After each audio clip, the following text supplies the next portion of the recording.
Okay, so we are discussing the issue of Office of Prophet today. On the 15th of March 2015, the Delhi Chief Minister Arvind Kejriwal made 21 appointments. These were appointments of MLAs to the position of parliamentary secretaries under the Delhi government.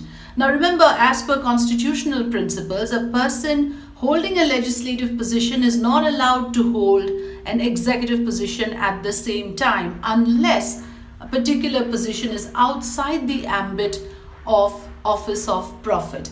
Now, therefore, in this case, the issue of Office of Prophet was raised by a petitioner and the appointments were challenged by this petitioner in court.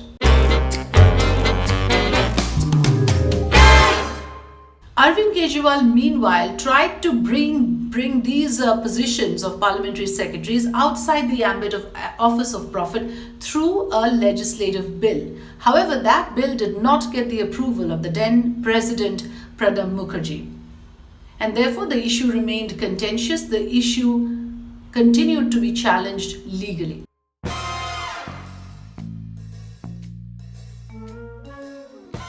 To that, the Election Commission's observation was that these parliamentary secretaries were allotted office spaces. They were also entitled to an office vehicle. Now, whether these benefits were actually given and actually used is a different matter. The fact that these entitlements were there with this particular office itself is enough to establish that here is a case of Office of Prophet.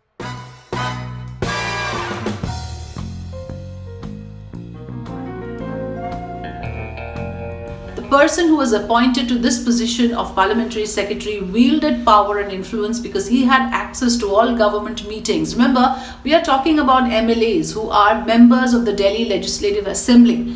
They have access to all government decisions, to all government meetings.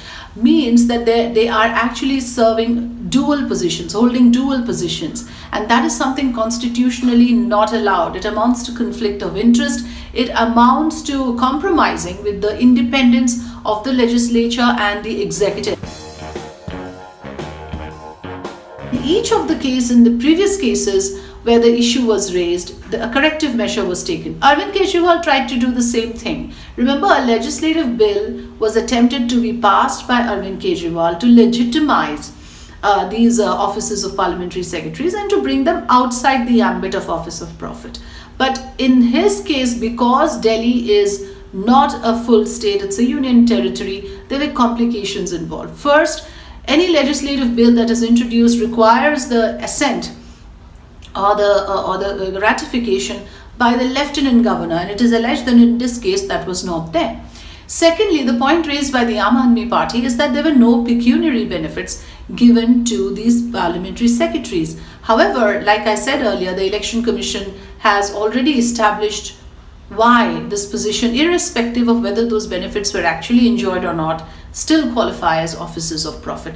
The third point made by the Aam Aadmi Party very significantly here is that they were never given a chance to present their position to the Election Commission, and therefore their argument is that the Election Commission has acted at the behest of the central government, at the behest of the BJP to be precise, to target the Aam Aadmi Party.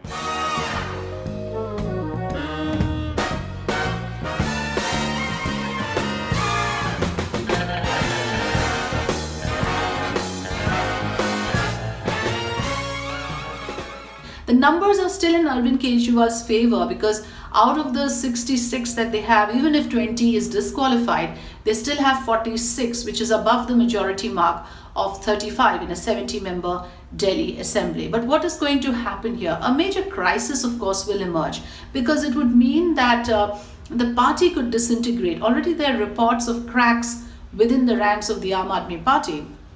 With the disqualification of these 20 MLAs, will there be further cracks? Will the party actually break up? So those concerns are there. It is a major setback for Arvind Kejriwal. And of course, we wait for the High Court verdict to see that if there is a judicial review of the disqualification of 20 MLAs. Thanks for watching Two Sides to the Coin.